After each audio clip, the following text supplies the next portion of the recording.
6 Now Life practices. Play with your kids. Deuteronomy 6, 1 through 9. These are the commandments, the regulations, and the case laws that the Lord God commanded me to teach you to follow in the land you are entering to possess.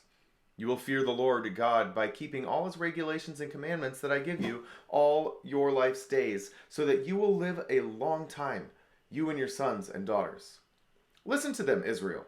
Follow them carefully so things will go well for you, and so you will continue to multiply exactly as the Lord your ancestors' God promised you in a land full of milk and honey. Listen, Israel. Our God is the Lord. The Lord is the only one. Love the Lord your God with all your heart, all your being, and all your strength. These words that I am commanding you today must always be on your minds. Recite them to your children.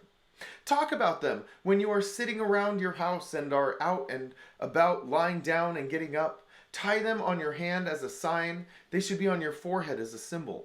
Write them on your house's doorframes and at your city's gates. Moses challenged Israelite parents to remember the Lord's teachings and teach their children as they go about their lives. Sometimes we think education needs to be formal, like you have to hold a Bible study with your family at a specific time every day or week as your kids have class at school, maybe. Moses said that we should teach our kids as we live life with them. And I don't think that means that we can't or even shouldn't do more formal teaching. But it definitely means that we should have active involvement in our kids' lives that you surround then by God's instructions. That's why I challenged you as one of our Now Life practices to play with your kids. Play games together as a family. Play sports, ride bikes, go on hikes or drives, go to the beach. Whatever your kids like to do it with them. Create a life together with them. Every generation has to combat the challenges of changing times. When you invest time in your kids' interests, you form a deeper relationship with them. That relationship will get you a hearing for the gospel of Jesus. Your kids won't follow Jesus just because you do. But the more your kids experience your love, the more seriously they will take your convictions. It doesn't always have to be playing, though. Moses said to recite the laws to your kids just as you go about life, as you live life together. It's just so easy in our lives not to live life so much with our kids and to get distracted by technology and other things. So take your kids when you go places.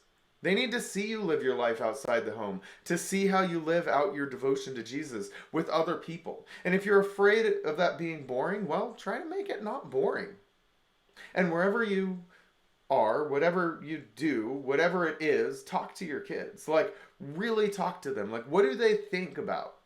What do they want from life? What do they love? A lot of parents, myself included, we struggle to start meaningful biblical conversations, and that's okay.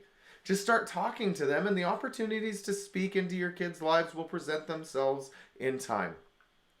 One thing you can do intentionally is to tell them stories about what God has done.